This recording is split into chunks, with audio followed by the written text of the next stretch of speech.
Bonjour à tous, rebonjour à ceux qui étaient là ce matin ou en début d'après-midi. Il est temps de conclure cette session plénière de la Paris Retail Week avec un sujet ô combien stratégique, la logistique, la supply chain. On a parlé ce matin de mobilité, on a parlé ce midi de marketing direct et donc on va parler plus précisément de l'accelerated supply. Et avant de démarrer la table ronde, j'invite Cécile Buffard, rédactrice en chef adjointe de Point de Vente, à me rejoindre sur scène. Bonjour Cécile. Alors Cécile, en 30 secondes, parlez-moi un petit peu de votre publication Point de Vente. J'imagine c'est le front office, mais c'est aussi le back office, la logistique. Oui, alors effectivement, c'est les deux. C'est à la fois devant et derrière. C'est tout ce qui va concerner les solutions, c'est tout ce qui va concerner la logistique, la supply chain, les logiciels pour les professionnels, l'équipement en magasin, puisqu'on est aussi sur Equipmag, et évidemment le digital, qui est quand même le grand sujet qui nous réunit tous aujourd'hui. L'heure est également à l'omnichannel, également pour votre publication.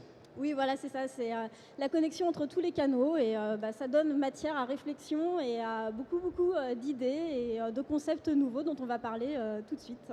Alors très bien, alors vous avez la responsabilité de cette plénière de clôture. J'espère que les débats seront passionnants. Je vous laisse avec vos invités. À tout à l'heure pour une rapide session de questions-réponses avec la salle.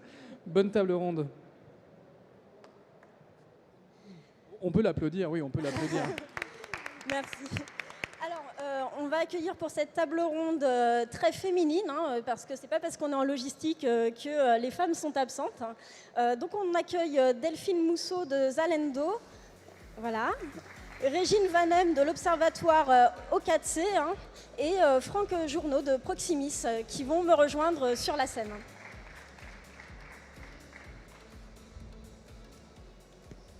Alors, asseyez-vous. Alors, on a décidé délibérément de mettre les fauteuils debout pour que vous puissiez nous voir. Voilà. Alors, livraison par drone, e-livraison, on voit bien que les attentes des consommateurs aujourd'hui ont énormément évolué, que les technologies ont fait évoluer aussi nos modes de consommation, nos modes d'achat. Pour parler de tout ça, j'accueille donc mes trois invités sur l'impact finalement de ces nouvelles technologies et de ces nouveaux modes de consommation sur la logistique. Alors je vais donner la parole en premier à Delphine Mousseau, qui est vice-présidente market pour la stratégie de Zalendo. Donc vous êtes responsable d'une quinzaine de pays, vous avez une équipe sous vous, et vous allez un petit peu nous parler de l'histoire de Zalando qui a évolué au cours de ces quelques années. On est d'abord parti d'une logique d'optimisation des coûts et puis petit à petit on a glissé vers autre chose. Ouais. Je vous laisse nous raconter. Tout à fait. Alors, on va parler mode. Je sais qu'en ce moment, on est plutôt dans l'été, mais la météo me dit que dès ce week-end, vous allez penser à acheter votre garde-robe d'automne. Alors, chez Zalando, on s'est mis dans une idée un peu visionnaire en se disant qu'est-ce qu'on aimerait avoir dans l'univers de la mode. Et ce qu'on voudrait avoir, c'est comme une amie qui s'y connaisse très bien en mode, qui connaisse les marques qu'on aime, les produits qu'on aime au sein de ces marques, qui puisse nous présenter des nouvelles marques, qui puisse ensuite nous donner des contenus, des looks, et qui derrière, cette amie, vienne avec nous faire du shopping, qui mette les produits dans notre cabine d'essayage, qui nous permettent de les essayer, qui nous permettent aussi de les retourner. Elle a aussi notre carte bleue, elle peut payer pour nous. Et donc, l'expérience de shopping devient vraiment quelque chose de très simple.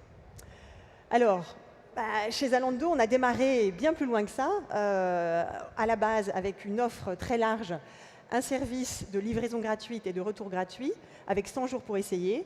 Comment est-ce qu'on arrive à ce rêve ? Alors, hop là. Donc nous, ce qu'on veut être, c'est en fait votre compagnon mode pour toutes les occasions. Cette amie merveilleuse qui vous gère votre garde-robe et qui vous aide à choisir et à acheter, c'est vraiment pour tous les moments de votre vie, que ce soit pour un mariage, pour aller travailler, vous avez besoin de vous habiller différemment et vous avez besoin qu'on soit là, à vos côtés, à tout moment. Quand on a démarré chez Zalando, on a donc fait ce choix de vous donner un large assortiment. Mais si on veut que ce soit pour toutes les occasions, eh bien, il va falloir rajouter encore plus de produits. Est-ce que ça marche ? Voilà. Mais qui veut regarder des quantités astronomiques de pulls ou de tongs ? Ça devient ingérable. Donc, il va falloir qu'on vous aide à choisir ce qui vous convient le mieux. Donc, d'un très large assortiment, on rajoute une personnalisation qui va nous permettre de vous proposer les produits qui vont vraiment vous convenir. Bon, c'est bien d'avoir les produits qui nous conviennent, mais ça manque un peu d'inspiration.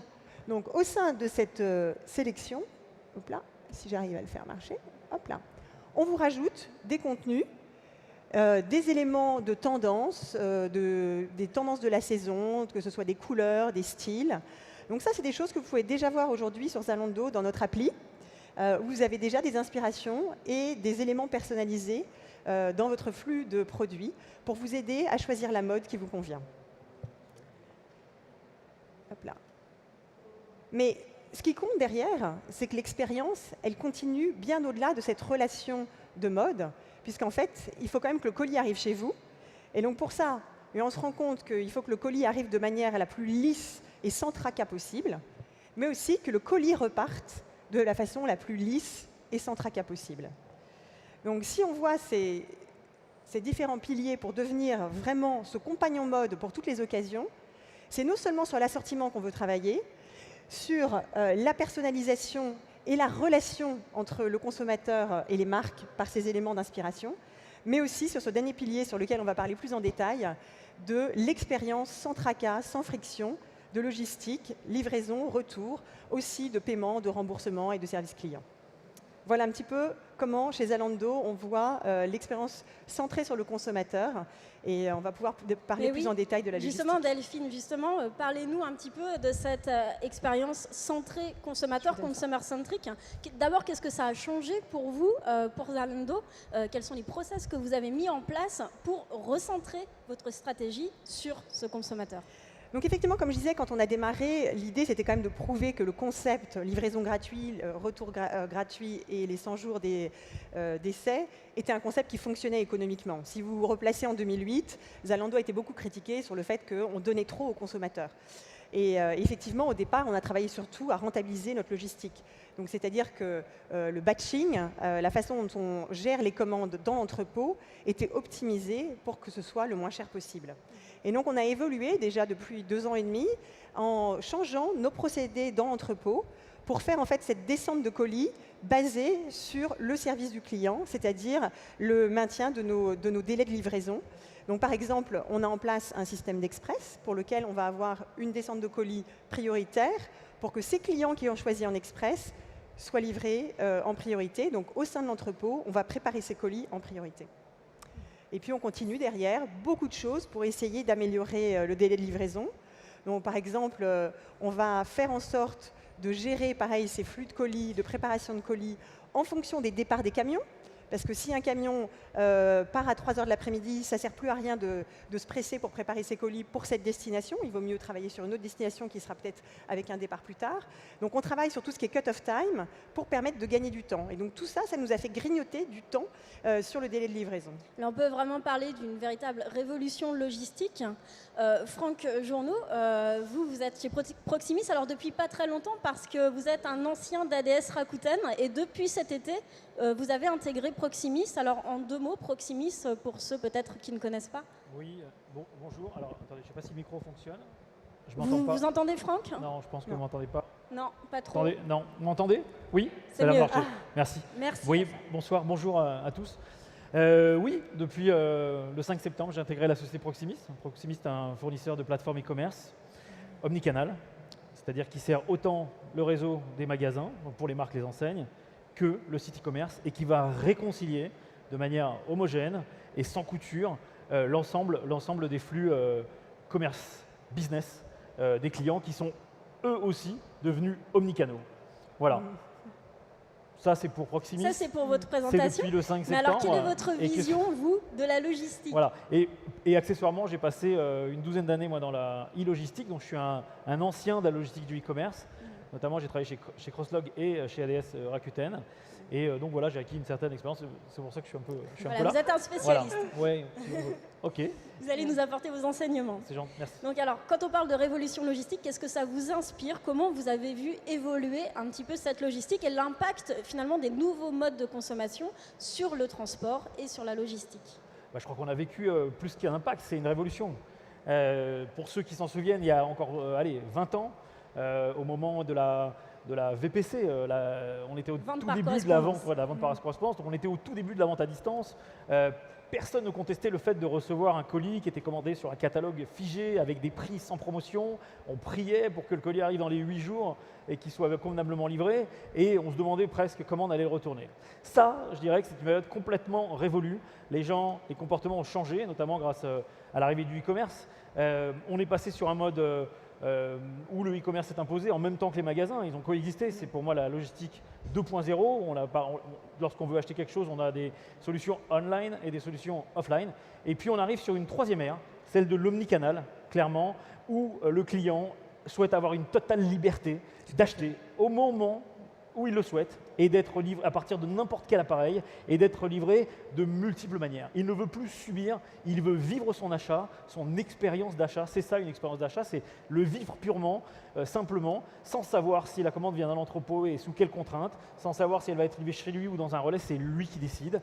Et de là, j'ai construit un concept, j'ai repris un concept que je fais revivre aujourd'hui, que j'appelle moi l'omnilogistique, c'est-à-dire une logistique omniprésente qui tourne autour du client et qui n'est plus subie comme elle l'était auparavant. Alors, c'est quoi la différence entre la e-logistique et l'omni-logistique? La e-logistique, d'abord, la e-logistique, c'est quoi? C'est la logistique du e-commerce, tout simplement.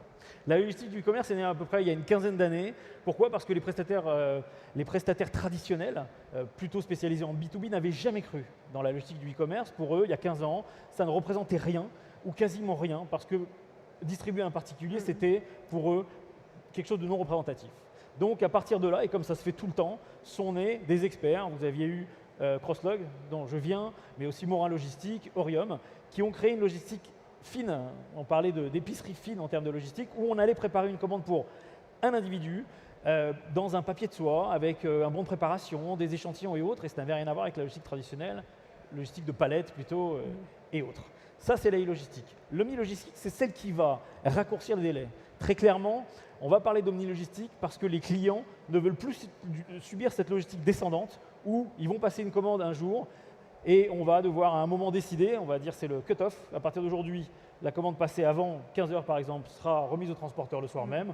Si à 15h01 elle est remise, elle sera livrée 2 jours après. Le client souhaite avoir des délais plus courts tout simplement parce qu'on l'a habitué à mieux. Et qu'est-ce qui les a habitués à mieux? Très clairement, c'est Amazon. Amazon a créé un vrai bing bang dans la nouveauté en termes de besoins des clients. Pourquoi? Parce que tout le monde s'était accordé il y a encore un an et demi pour, on va dire, considérer comme un standard de livraison le J+2, c'est-à-dire la norme Colissimo, mais aussi le délai indicatif fourni par les prestataires de livraison hors domicile, tels que les relais. Et tout le monde s'était accordé pour dire que c'était le standard. Et Amazon a dit non, aujourd'hui je vais proposer une offre payante sous forme d'un abonnement, mais une offre illimitée qui va vous permettre de recevoir dès le lendemain de votre commande, c'est l'offre premium, ce que vous avez commandé. Et quand vous l'avez testé une fois, vous avez ringardisé le J+2, tout simplement. Les consommateurs sont addicts. Delphine, Oui. vos clients attendent de vous aussi une rapidité, une efficacité, une souplesse également? Alors tout à fait, c'est vraiment une logique d'éducation.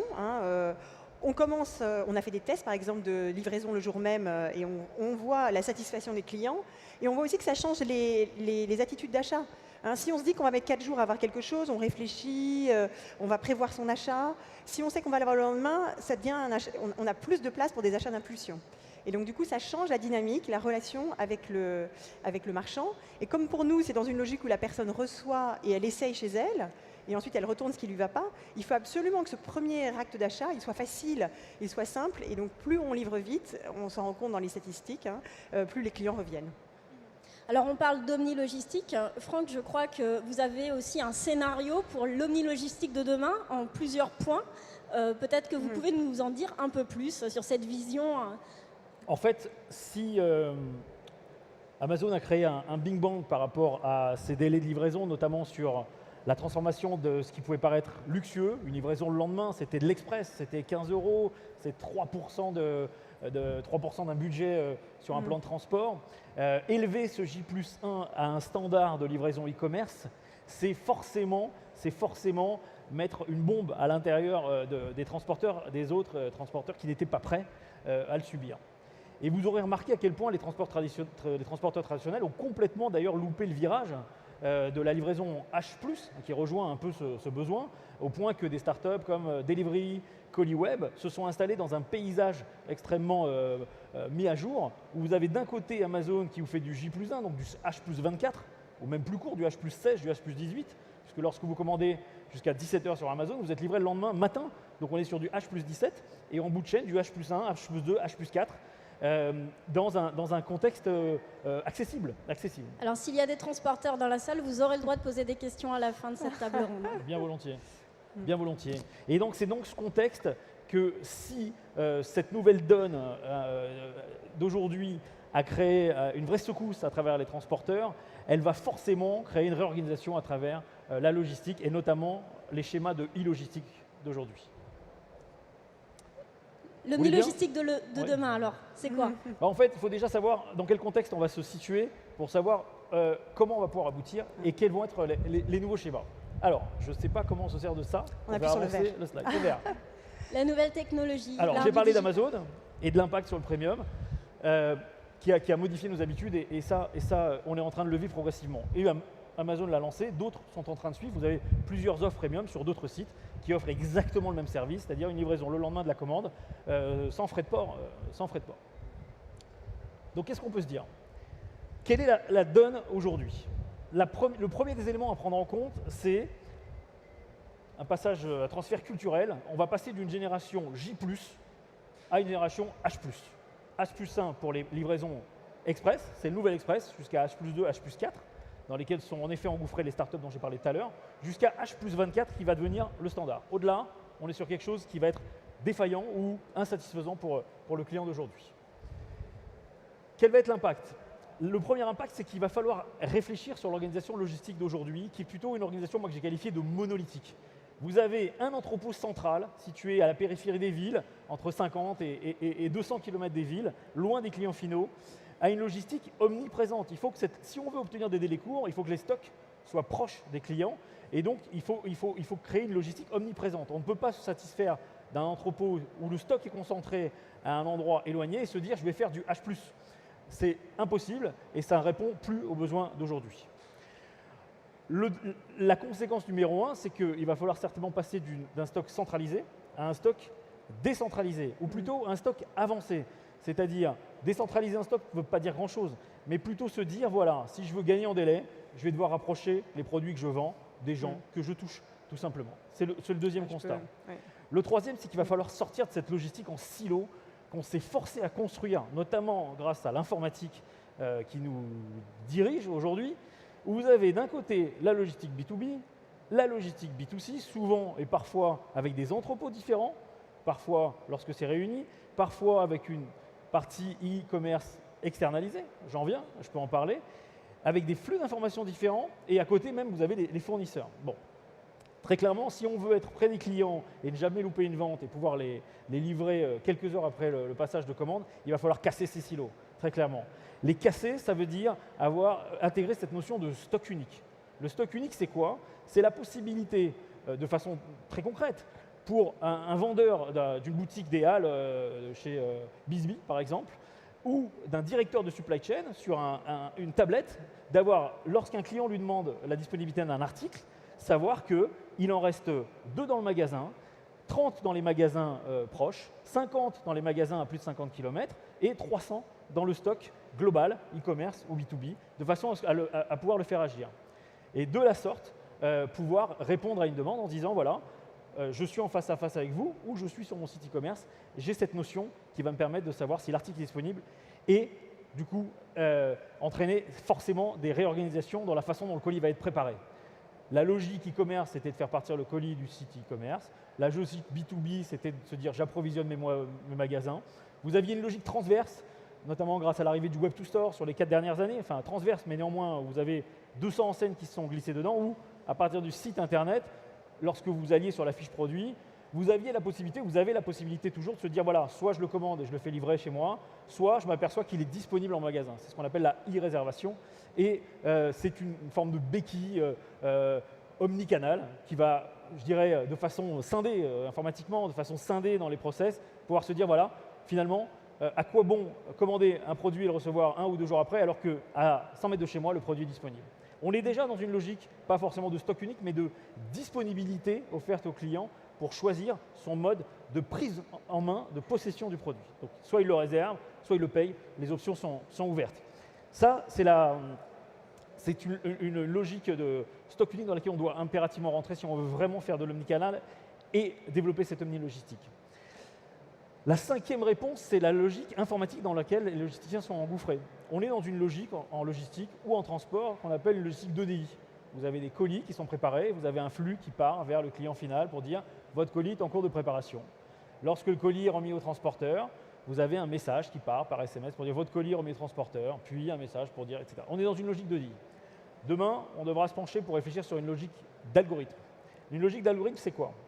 C'est une logique qui est liée, une logique informatique qui est liée au contexte de commande. Je reçois une commande de Madame Michu, en fonction du moment où la commande est passée, en fonction de l'endroit où je dois le livrer, il va falloir mener une réflexion sur quel transporteur je vais choisir, de quel entrepôt je vais faire partir le produit, pourquoi pas aussi d'un magasin, voire directement du fournisseur. Donc on a une réflexion dite de contexte de commande qui va s'enclencher et qui va sortir d'une logique unique dans laquelle on était entré. Et enfin, et c'est totalement lié à cette logique d'algorithme, c'est qu'on s'est beaucoup focalisé, notamment en transport, sur la livraison. Les délais de livraison, les instances, les litiges en cas de mauvaise livraison, la casse, la perte, la prise en main, le click-to-possession. Mais on s'est posé très peu de questions, vous le voyez, vous le vivez au quotidien, sur le lieu d'enlèvement. Quand vous travaillez sur un site et que vous contactez un transporteur, ils vont dire quel est le lieu d'enlèvement, mais ils ne le négocient jamais. Alors qu'il aurait peut-être préféré que ce lieu d'enlèvement soit proche de son hub, de façon à raccourcir son coût d'enlèvement. On aurait peut-être pu valoriser des cut-offs plus tardifs, etc. Donc, il va falloir réfléchir sur les coûts d'enlèvement, sur le point d'enlèvement, parce que c'est aussi un point central d'une omni-logistique réussie. Et lorsqu'on rassemble ces points… En 2 mots. Vous vouliez le dire, oui, en 2 mots. J'avais envie de faire réagir Delphine sur ce qu'elle pensait d'ailleurs de tout ça et ce qui était mis en place chez Zalando en matière de désilotage, si on peut dire ça comme ça. Et je sais que vous travaillez, vous avez des projets innovants sur les entrepôts et aussi sur les stocks, puisque vous travaillez avec une marque. Tout à fait. J'aimerais que vous nous parliez de tout ça. Alors, il y a effectivement différentes étapes. Comme Franck disait, il y a la logique de est-ce qu'on part d'un entrepôt central loin et optimisé ou est-ce qu'on se rapproche du client? Donc, on a déjà mis en place cette logique d'entrepôt satellite. On a lancé l'année dernière en Italie, enfin au début de cette année plutôt, en Italie, un entrepôt satellite dans la région de Milan qui nous permet de servir les clients de la région de Milan et Rome sur des délais beaucoup plus courts. Et bien sûr, on a dans cet entrepôt qu'une petite partie de l'assortiment, mais qui fonctionne mieux pour le client italien. Et donc, si on commande, on peut avoir des livraisons soit de l'entrepôt central, soit de l'entrepôt italien. Alors, donc ça, c'est une première réponse. Il faut savoir que pour Zalando, excusez-moi de vous couper, tout vient d'Allemagne. Tous les produits viennent d'Allemagne. Voilà. Alors, aujourd'hui, on a 3 entrepôts principaux qui sont situés dans différentes parties d'Allemagne. On a cet entrepôt avancé en Italie et on ouvre un entrepôt avancé qui a été annoncé il y a quelques jours en France, en région parisienne. Voilà, donc on est dans cette logique d'entrepôt avancé. Mais effectivement, derrière ça, nous, on se rend bien compte qu'effectivement, notre client, il veut accéder au stock. Et dans la mode, encore plus que dans les autres business, le produit est périssable. Si vous ne l'avez pas maintenant, dans 2 mois, il est à 50% de réduction, donc vous avez raté l'exercice et votre client n'est pas satisfait parce qu'il veut avoir de la mode fraîche. Et donc du coup, c'est encore plus important d'avoir accès au stock. Et puis bon, il y a les problèmes de taille en plus qui se rajoutent. Donc il y a une complexité de gestion de la disponibilité qui fait que pour nous, cette logique d'accès au stock est extrêmement importante. Donc qu'est-ce qu'on veut? C'est que notre client il ait accès à tout le stock disponible, pas seulement au stock qui est disponible en e-commerce, qui représente maximum 5% du business. 95% du stock, il est dans les magasins. Donc, on commence à faire des tests pour permettre aux clients d'avoir accès au stock du magasin. Donc, on a fait un test, par exemple, avec Adidas, dans le quartier de Mitte à Berlin. Donc, quand vous passez une commande, alors on a une appli dédiée qui s'appelle Zipcart, qui vous permet de voir ce qui est disponible dans cette boutique et aussi dans notre entrepôt avancé de Berlin qui vous permet le same-day delivery. Et donc, vous pouvez commander et vous faire livrer depuis la boutique de Berlin avec un service de coursier. Donc, on est dans cette logique où on met en contact le consommateur avec le stock physique disponible du magasin.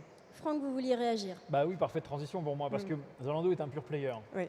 Dans ma réflexion sur la réorganisation de la logistique, et ce qui m'amène à penser que les tendances qui vont arriver demain, où on va voir, pas forcément disparaître, mais cohabiter l'entrepôt B2B ou l'entrepôt du e-logisticien, c'est que pour moi, la solution de demain en logistique, c'est le magasin.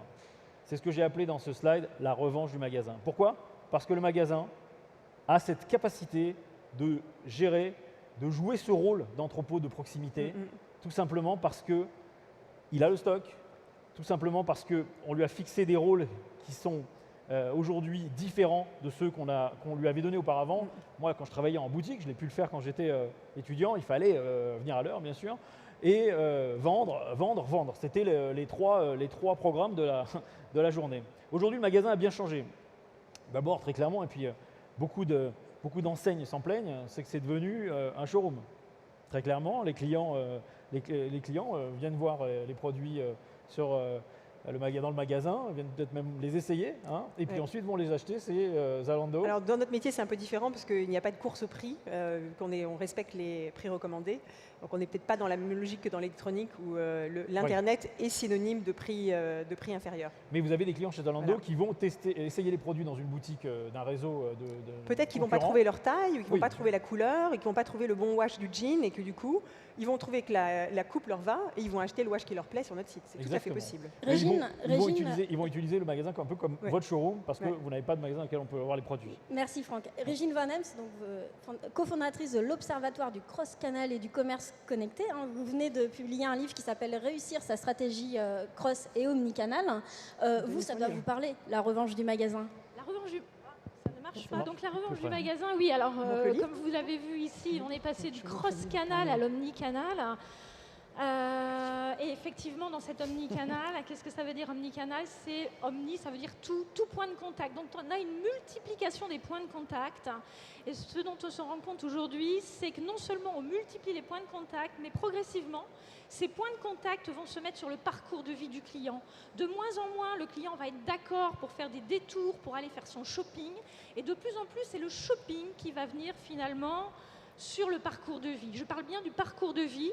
Je vous rappelle, il y a encore 10 ans, quand vous vouliez acheter quelque chose sur Internet, ou il y a 5 ans, vous deviez le faire de chez vous. Donc certes, vous aviez une liberté de pouvoir commander chez vous, mais cette liberté était limitée. Le smartphone est arrivé, et là, vous avez une liberté de pouvoir commander, acheter n'importe où, commerce à Tawadak, anywhere, any device, et donc vous aviez cette liberté de commander. En revanche, vous n'aviez pas la liberté de vous récupérer le produit là où vous le souhaitiez. Donc moi, je suis convaincue que demain, cet omnicanal va faire que la livraison va être sur le parcours de vie du client et que ce point de contact, qui est le moment où on remet le produit au client, est un point de contact extrêmement important, qu'on a sous-estimé, qu'on n'a pas beaucoup soigné. Et je pense que quand on reçoit son cadeau, son produit, eh bien, il y a de l'expérience, il y a de l'émotion. Il faut savoir que chez Auchan, quand ils ont travaillé sur le drive, ils avaient au départ, au niveau du drive, des manutentionnaires qui mettaient les produits, finalement, des clients dans les coffres. Et ils se sont rendus compte que c'était le point de contact le plus important, quasiment le dernier, et donc que l'humain était extrêmement important. Donc ça veut dire qu'il fallait bien servir le client, mais il fallait également des gens qui aiment la relation client. Donc ils ont revu toute leur politique de recrutement pour réinventer ce point, ce moment où on remet le cadeau, entre guillemets, le produit qu'il a acheté au client. Donc demain, ça sera ça, mais ça ira encore plus loin. C'est-à-dire que demain, on va être capable de vous livrer le produit là où vous en avez envie, au moment où vous en avez envie, sur votre parcours de vie. Et demain, on imbriquera du marchand dans votre espace non marchand. On entend beaucoup dire, l'omnicanal, c'est que les canaux doivent être synchrones entre eux. Moi, je dis oui, mais c'est plus que ça. Les canaux doivent être synchrones entre eux, mais ils doivent surtout être synchrones avec le temps du client. Je vais vous donner l'exemple d'une pharmacie, CVS Pharmacy aux États-Unis, qui a proposé une nouvelle forme de click and collect. Donc c'est une pharmacie, vous avez un médicament, vous êtes pressé, vous commandez votre médicament, vous êtes géolocalisé, la personne qui est dans la pharmacie identifie à quel moment vous allez arriver et sort de sa pharmacie pour vous remettre vos médicaments. Donc là, on est vraiment une limitation des frictions dans le parcours de vie du client. Et des exemples comme ça, on peut en inventer. Moi, je suis sûre qu'on va réinventer des concepts. Ça existe. Je vais commander mes fruits et légumes sur Internet. Demain, mon marchand de fruits et légumes préféré sera à la sortie de mon train. Il me connaît, c'est toujours le même. J'apprécie de le voir. Il me mettra un petit truc, du persil en plus, parce qu'il sait que j'adore le persil. Et donc, on va réinventer un commerce qui se rapproche du parcours de vie des clients. Voilà. Alors, le consommateur, là-dedans, a aussi de nouvelles exigences. Vous dites l'omnicanalité a influencé la supply chain. Aujourd'hui, les marques essayent, et les enseignes et les distributeurs, d'offrir le meilleur service aux consommateurs. Qu'est-ce que ça implique, qu'est-ce que ça change dans la façon de travailler des enseignes et des marques? Façon de travailler des enseignes et des marques. Aujourd'hui, je ne sais pas si vous avez déjà vu du click and collect. Du click and collect, c'est on va sur Internet, puis on va aller chercher le produit en magasin. En général, on a beaucoup étudié la psychologie des gens qui font du click and collect. On se rend compte qu'il y a beaucoup de gens qui vont sur Internet pour pouvoir gagner du temps en magasin. Je vous invite maintenant à regarder ce qui se passe quand vous allez dans un point de retrait dans des grandes enseignes de distribution. Et là, vous allez voir qu'il y a des queues incroyables, source d'irritation énorme pour quelqu'un qui pensait gagner du temps et qui, au contraire, en perd. Donc, on a des gens très organisés dont l'enseigne n'est pas synchrone avec cette personne. Donc, demain, je rêve, et ça existe déjà, chez L'Occitane, si vous avez l'application L'Occitane, elle identifie que vous rentrez dans le point de vente et à partir de là, plutôt que de me faire la queue, une vendeuse, ma vendeuse préférée, de préférence, va pouvoir m'amener le produit. Donc, je continuerai mon shopping, elle m'amènera le produit et elle me dira, Régine, vous savez, avec ce produit L'Occitane, il y a quelque chose qui vous plairait beaucoup parce qu'elle-même aura effectivement un device où elle aura mon historique d'achat. Donc, tout ça est à réinventer en remettant l'humain et le vendeur au sein du dispositif. Remettre l'humain au centre, Voilà. Ça c'est une grande thématique. Justement, Delphine, chez Zalando, vous avez une politique du retour, parce qu'on sait que pour les consommateurs sur les sites internet, il y a une question cruciale, il y a la livraison dont on a parlé, mais il y a aussi le retour quand on n'est pas content.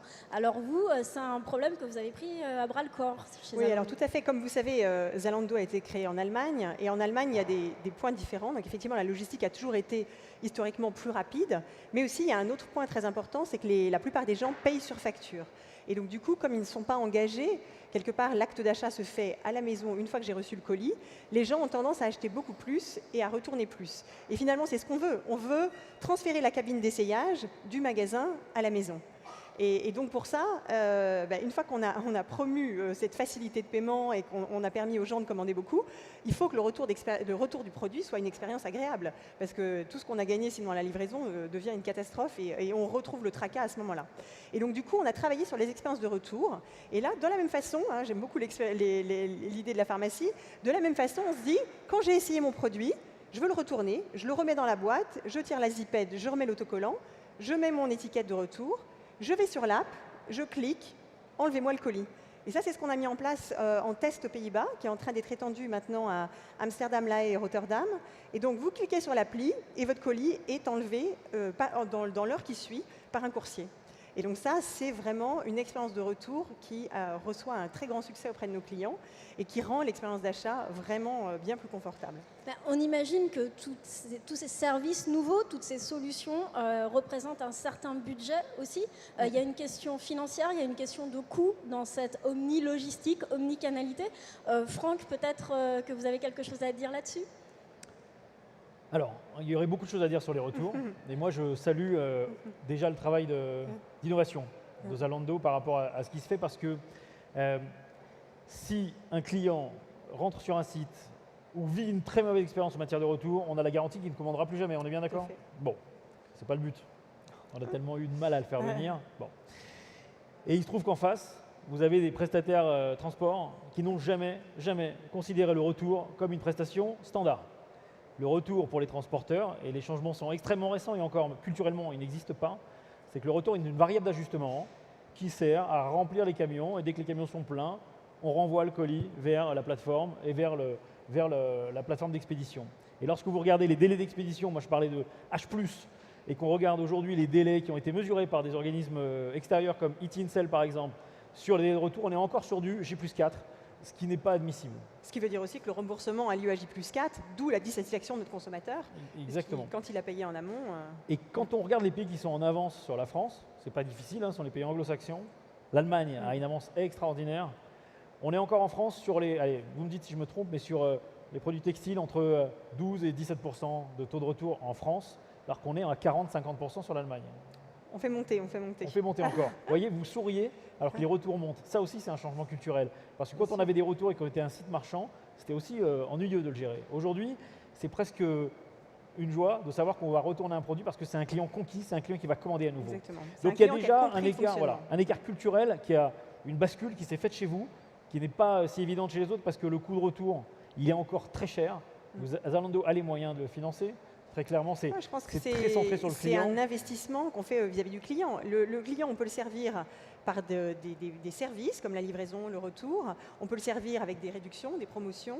Il y a plein de façons de lui restituer de la qualité. La question, c'est est-ce qu'aujourd'hui c'est important. un luxe d'offrir une livraison en 24 heures? Est-ce que c'est un luxe d'offrir des retours quasiment en 24 heures aussi, quoi? Alors quand on parle de retour instantané, bien sûr on parle de zone urbaine dense. À la campagne, ce sera forcément une autre forme de retour instantané, peut-être sur un créneau de 2 heures ou de 4 heures, avec une prise de rendez-vous, donc ce sera quelque chose de différent.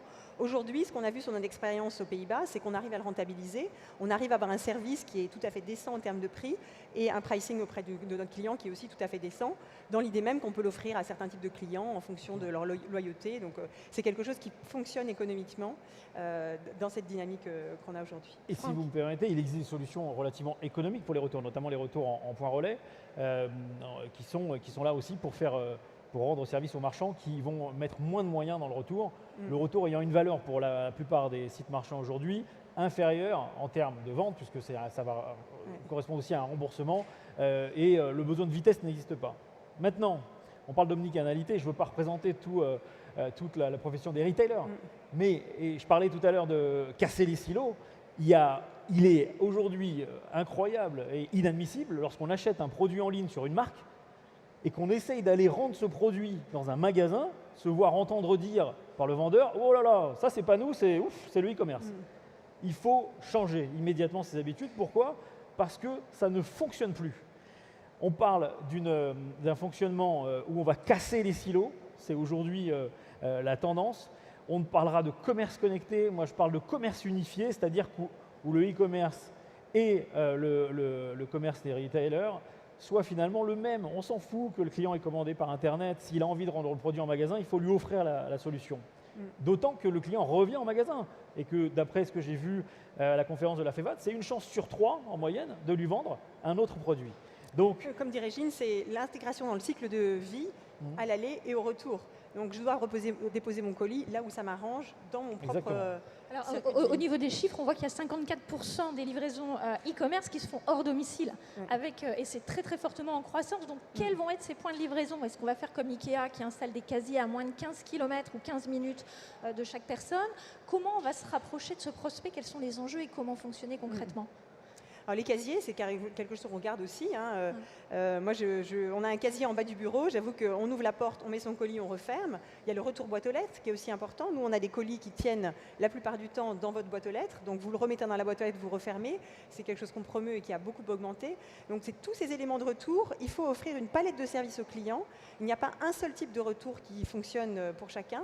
Il faut vraiment que le client ait le choix. S'il a envie de le déposer dans une consigne à sa gare de banlieue parce que ça l'arrange, très bien. Si le colis est très lourd parce qu'il a commandé 10 paires de chaussures et qu'il n'a pas envie de le trimballer, eh bien, on lui propose le retour instantané. Et demain, on aura peut-être de la logistique. On a déjà de la logistique collaborative, c'est-à-dire qu'on a Walmart aux États-Unis. Il y a quelqu'un qui s'est déplacé dans un magasin et un autre qui a acheté sur Internet. Celui qui s'est déplacé, qui habite juste à côté, pourra livrer le produit à son voisin. Donc on est vraiment dans des développements de logistique collaborative. Et je pense que, est-ce que demain on aura une appli à voir, qui pourrait faire des choses assez intéressantes. Mais justement, Régine, vous avez vu un petit peu l'exemple de Zalando. Pour vous, qu'est-ce que ça vous inspire? Dans votre livre, d'ailleurs, vous en parlez. Quelles sont les solutions pour améliorer la supply chain? Alors moi, je suis beaucoup, effectivement, expérience client, beaucoup marketing. Et j'aimerais donner cet exemple que j'ai trouvé vraiment formidable. C'est une entreprise qui s'appelle My New Designer, qui vend des produits qui sont des sacs. Donc vous savez ce que c'est qu'un sac pour une femme, c'est quelque chose de très important. On le choisit, on passe La vie d'une femme est dans son sac à main. La vie d'une femme est dans son sac à main, exactement, Cécile. Non seulement il est dans son sac à main, mais en plus ce site, c'est un site qui propose des produits très luxueux, très haut de gamme. Donc jusque-là, tout va bien. Vous achetez un sac à 800 €, il va vous être déposé par la poste. Pas très agréable comme sensation, comme émotion. Qu'est-ce qu'ils ont eu comme idée? Eh bien, ils ont simplement demandé à des gens de chez Uber, donc des conducteurs, des chauffeurs, de venir livrer le sac à 1 000 € chez la personne.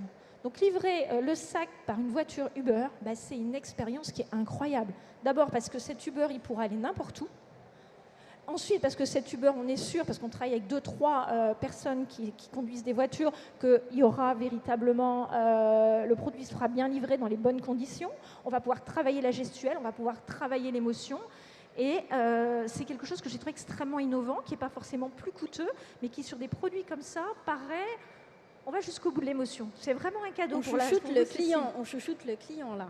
C'est ça aujourd'hui l'objectif. On chouchoute le client et puis finalement on est sûr que le produit arrive dans les bonnes conditions, que le point de contact est valorisé et valorisant pour la marque. Et je pense que ça valorise le produit aussi. C'est-à-dire qu'on vous le sert sur un plateau d'argent, donc ça rend encore plus agréable. Votre sac est encore plus beau que ce que vous avez pu imaginer. C'est intelligent. C'est une des pistes, en tout cas, que peuvent... Oui, une des pistes. Donc, pensez à ce point de contact qui est la délivrance du produit, qui est souvent banalisé, sur lequel on n'a pas créé d'artifice. Ça peut être l'humain, ça peut être le packaging, ça peut être l'émotion, ça peut être vous dire quelque chose de différent parce qu'on vous connaît, qu'on va personnaliser. Cécile, vous avez acheté un 2e sac chez nous et vraiment, on vous aime bien chez nous et on va vous offrir... un petit cadeau. Une Voilà, réduction sur un 3e sac. À la réduction, peut-être pas parce qu'on est dans le monde du luxe, mais un petit cadeau qui vous fera vraiment plaisir avec vos coloris préférés, évidemment. Chez Zalando, vous imaginez de servir des produits dans des Uber ou Alors, ce clairement, genre de on service? réfléchit aussi à ramener l'humain. Donc, le magasin, on s'intéresse au magasin pour son stock, mais aussi on s'intéresse au magasin pour le savoir-faire mode et vente, et puis pour la cabine d'essayage. Et donc, on a fait un autre test à Berlin, dans un centre commercial, donc, qui est un point de passage aussi, parce que c'est proche d'un grand nœud de métro. Et donc, on a proposé, on a vraiment fait un test grandeur nature. On a téléphoné à des clients qui devaient être livrés dans cette zone. On leur a proposé de venir chercher leurs produits directement dans un magasin, en fait, dans 2 magasins de ce centre commercial. Et là, on a vu vraiment un très grand intérêt pour les gens. Donc, il y a le fait que ça s'insère dans leur cycle de vie parce qu'ils passent par là généralement, et donc pour eux, c'est pratique. Mais aussi, ils essayent le produit dans le magasin. Ils ont quelqu'un, un vendeur qui est là, alors qu'il y a quand même un savoir-faire mode, donc il va leur dire si la robe tombe bien, si le jean tombe bien, et ils vont pouvoir retourner directement dans le magasin. Le donc, vendeur cette intégration accepte de alors, là, conseiller c'était pour un des test. produits qui ne sont pas de sa marque. C'était un test, mais c'est vraiment cette logique sur laquelle on veut avancer et sur laquelle on va faire d'autres tests dans le courant de l'année pour vraiment intégrer ce savoir-faire de contact humain dans l'expérience du consommateur et se rapprocher de l'endroit où il a envie d'être servi. Je suis en train de m'en dire, je rebondis sur ce que vous dites. Moi, je crois vraiment au retour du camion. Mais le camion, évidemment, un camion de luxe. Et je suis en train de me dire, est-ce que demain, on ne peut pas imaginer un camion vraiment de luxe avec une cabine d'essayage où on va pouvoir, à un endroit donné, à un moment donné, se rapprocher du parcours de vie du client et lui offrir toute l'émotion avec toujours le même vendeur. Changez pas de vendeur. Moi, je suis persuadée, on ne le dit jamais assez. Si vous voulez fidéliser vos clients, fidélisez vos vendeurs. Les meilleurs, évidemment. L'idée, c'est quand même de garder ceux qui ont un super relationnel. Et voilà, je pense que c'est un métier, la supply chain, qui va se réinventer, qui se réinvente. Alors, il y a une question qu'on se pose régulièrement, c'est aujourd'hui, on a la livraison gratuite et on a la livraison rapide, et de plus en plus de gens sembleraient se détourner de la livraison gratuite pour avoir une livraison plus rapide. Qu'est-ce que vous en pensez? Est-ce qu'il faut payer le prix aujourd'hui pour avoir ces services? Est-ce que le consommateur est prêt? Alors, nous, on a notre expérience en Suisse. On a lancé un produit express en Suisse. Donc, vous savez, pour livrer en Suisse, c'est un peu compliqué avec les douanes. Et donc, du coup, ce qu'on a mis en place, c'est un système où les gens commandent avant 13h et ils sont livrés le lendemain sur le créneau du soir. Donc, c'est à la fois une livraison qui est pratique, puisque les gens sont sûrs d'être chez eux, et relativement rapide, puisqu'on est à J+1+. Voilà, donc c'est quelque chose qui fonctionne très bien. Aujourd'hui, on a des taux d'adoption, donc les jours qui conviennent, parce qu'évidemment, le vendredi, comme on ne livre pas le samedi, ça n'a pas de sens, à 2 chiffres. Donc, c'est vraiment des forts taux d'adoption, et les clients payent pour ce service. On peut avoir les deux.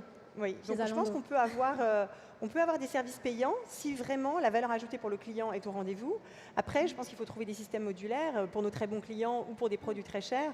Il faut certainement envisager des prix réduits ou des services gratuits.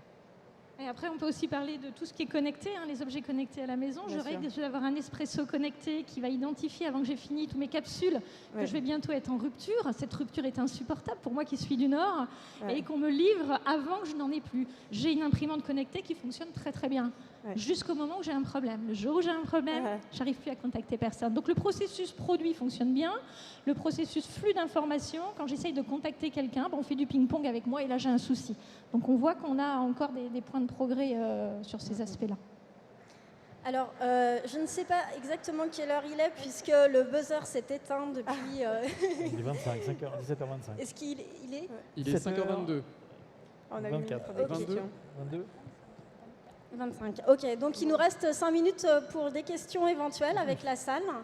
Si nos intervenants ont terminé, je pense qu'il sera un plaisir de vous répondre. On a même un peu plus que 5 minutes. Alors, est-ce qu'il y a des questions dans la salle? N'hésitez pas à lever la main et à les poser. Je suis sûr qu'il y a des questions dans la salle. Qui est e-commerçant dans cette salle? Qui est commerçant traditionnel? Qui êtes-vous? Pas de questions, monsieur? Alors présentez-vous, posez votre question. Vincent Limaré, je voulais vous simplement avoir votre avis sur les futures livraisons par drone. On a évoqué en introduction, effectivement, on n'y est pas revenu. Vous voulez que je réponde? Allez-y, Franck, vous brûlez d'impatience, je dirais. Non, c'est pas ça. Chaque fois que j'entends parler de livraison par drone, je pense à la publicité avec la marmotte, vous savez, qui met le chocolat dans l'aluminium, là. Bon, je pense qu'on fantasme énormément là-dessus. Pour une simple et bonne raison, c'est que vous avez une réponse technique de la DGAC, la Direction Générale de l'Aviation Civile, qui empêche qu'on fasse voler n'importe quoi, n'importe quand dans le ciel pour des questions de sécurité. C'est une route qui doit être réglée avec des choses extrêmement précises pour éviter les accidents. Donc la première chose, c'est que la DGAC n'autorise pas le vol de drones anarchiques. Donc ça veut dire que si on veut créer des line hauls, ce qu'on appelle des line hauls aériens avec des drones, il faut que ce soit des line hauls réguliers avec le même point d'enlèvement et, si possible, le même point de livraison. Donc je dirais que si demain on fait du drone, ce sera plutôt pour du B2B, pour livrer des entreprises, que du B2C, parce que ce sera le même point de livraison. En revanche, on peut trouver dans le drone une utilité marginale pour livrer des points qu'on ne sait pas livrer en véhicule traditionnel. Tout à fait. Des zones de haute montagne, un phare en plein milieu de la mer, des zones inaccessibles, et évidemment aussi pour des questions de coût, qui coûteraient moins cher à livrer en drone qu'à livrer de façon routière ou par voie en bateau. Alors c'est en Autriche, je peux donner l'exemple. En Autriche, donc vous avez des stations avec des casiers de consignes, et donc le drone vient se poser et livre les colis, et les gens donc, dans ces stations de montagne reculées ont accès à la livraison e-commerce avec des consignes et viennent récupérer leurs colis. Donc vraiment, ça change complètement la dynamique du e-commerce dans ces zones reculées. Zalando, c'est un service que vous pourriez proposer Alors c'est proposé par le service de la poste autrichienne, donc quelque part c'est plus une réponse à un besoin du consommateur qu'à un besoin de l'e-commerçant en particulier. Bon, il faut imaginer les zones urbaines, habitat vertical. Qu'est-ce que vous voulez faire? Atterrir un drone sur un immeuble pour que quelqu'un aille le chercher sur le toit? Il faut rester très détendu sur le sujet. Je me permets juste de rebondir sur la question. Vous évoquiez la livraison avec Uber. On sait que Uber travaille sur la voiture autonome. Est-ce que cette logique de drone passera peut-être plutôt par le sol, par des véhicules qui roulent, plus que par des véhicules aériens? Absolument. Je crois beaucoup plus à une solution terrestre, robotisée, dans laquelle vous auriez un cube qui ressemble au D2R2, la série de Star Wars, dans lequel on aurait une cinquantaine de casiers, un peu comme on a sur les lockers qui sont plutôt dans les gares ou les lieux de passage. On aurait un locker sur roue qui irait descendre des avenues passantes, par exemple l'avenue des Champs-Élysées. Vous êtes sûr que quand vous travaillez chez Chronopost, vous allez vous arrêter 70 fois. Donc pourquoi pas, à partir d'un véhicule routier cette fois-ci, qui déchargerait un robot dans lequel on aurait mis derrière les 70 portes lockers qui roulent, 70 colis, qui chaque fois qu'il s'arrêterait devant une adresse, enverrait un SMS au client pour qu'il vienne descendre et taper un code sur un clavier, qui ouvrirait la porte, appuyer sur un bouton pour que le drone terrestre reparte. Ça, c'est beaucoup plus concret, mais ça reste marginal, valable dans des zones urbaines. On peut imaginer le coût et l'investissement. Et puis, il faut imaginer aussi que ça peut être soumis à du vandalisme ou autre, mais bon, ça équivaudrait à quelqu'un qui casserait une voiture. On ne laisserait pas faire. Voilà, c'est la seule application à laquelle je crois sur un créneau très particulier. pour rebondir rapidement, la consigne sur roue, ça s'appelle un coffre de voiture et Volvo a déjà lancé la livraison dans les coffres de voiture, qui est vraiment aussi quelque chose de très intéressant puisque quand on parle de parcours de vie, pour une personne qui prend sa voiture pour se déplacer, la voiture reste toute la journée près de son bureau. C'est quand même un endroit fabuleux pour livrer. C'est la voiture du consommateur. La voiture du consommateur. Déverrouille à distance pour qu'on lui livre le colis. Exactement. Ça existe depuis la nuit des temps. Hein. En B2B, vous avez tous les livreurs qui livrent des pièces sensibles d'ascenseurs, des réparateurs d'ascenseurs, livrent souvent le coffre des voitures des réparateurs en nuit. Ils ont les clés, ils ouvrent et ils mettent les pièces d'ascenseur qui partent en SAV le lendemain. Donc l'avenir de la livraison, ça pourrait être une voiture autonome au coffre de notre voiture. Hein, ça pourrait être ça. C'est la partie, on va dire, sympathique. L'avenir de la livraison, c'est la remise en main propre pour moi. C'est ce que j'appelle le click to possession. Il y en a marre d'avoir des avis d'instance, il y en a marre de livrer des voisins. Ouais. Moi, je veux mon colis, je me moque totalement du délai de livraison. Moi, je veux un délai de prise en main. Je veux voir mon coursier, je veux l'aider aussi à livrer, je veux lui dire où je suis, quand je suis disponible, à qui peut remettre le colis si jamais je ne suis pas là. Mais ce qui m'intéresse, c'est le côté très humain, c'est d'avoir le colis en face. Merci. Je rebondis sur, effectivement, on parle beaucoup de casiers qui se rapprochent du parcours de vie. Mais j'ai tendance à dire, on passe déjà un temps fou sur des écrans qui sont froids, et on va se retrouver de nouveau devant un casier qui est froid. Alors je me pose la question, quelles sont les limites de ce modèle? Ça peut convenir à certains consommateurs qui n'ont envie de rencontrer personne quand ils font leur shopping, ça existe. Donc on peut faire une typologie de consommateurs, ça peut intéresser des gens, mais il y a des gens pour qui ça ne peut ne pas être intéressant. J'aimerais rebondir, parce que Cocorico, c'est un Français qui l'a créé aux États-Unis avec un Américain. Je ne sais pas si vous avez entendu parler de ces voitures. Vous n'aurez plus besoin de faire le plein et d'aller aux stations essence. Quelle corvée que de devoir aller à une station essence. Il y a un Français qui a inventé le fait qu'on identifie où est identifié votre véhicule et on va venir vous mettre votre essence dans votre véhicule et les stations pourraient être amenées à disparaître. Donc on voit que là, c'est vraiment le point de contact qui se rapproche du client, quoi. Très bien. Est-ce qu'on a une autre question dans la salle? Profitez-en. Ce sera sans doute la dernière de cette session de la Paris Retail Week. C'est l'occasion pour être brillant. Non? Vous êtes certain? Eh bien, Cécile, je vais vous proposer de conclure votre session. Quel serait le mot de la fin? Alors, quel serait le mot de la fin? Je crois qu'on a tous vu que la révolution logistique était en marche. Hein. C'est presque un cliché de dire ça.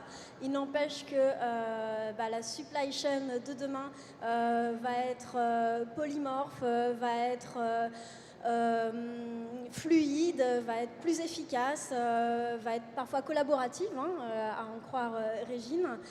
Et en tout cas, c'est un vrai défi à relever pour les logisticiens, les enseignes, les marques, les e-commerçants, les transporteurs aussi. Donc on n'a pas entendu dans la salle, mais il y a une vraie révolution aussi à faire au niveau du transport.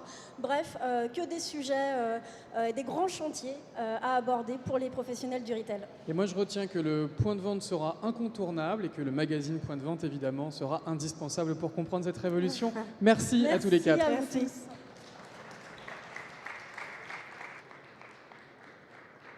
Il est temps de conclure cette Paris Retail Week. C'était la plénière de clôture. Merci à tous d'être venus assister à ces échanges. Merci à l'équipe technique. Merci à l'organisation de Comexposium d'avoir organisé ces tables rondes absolument passionnantes. Et on vous donne rendez-vous directement l'année prochaine pour la prochaine édition de la Paris Retail Week. Ce sera aux mêmes dates, les 12, 13 et 14 septembre 2017. Donc à l'année prochaine. Merci à tous.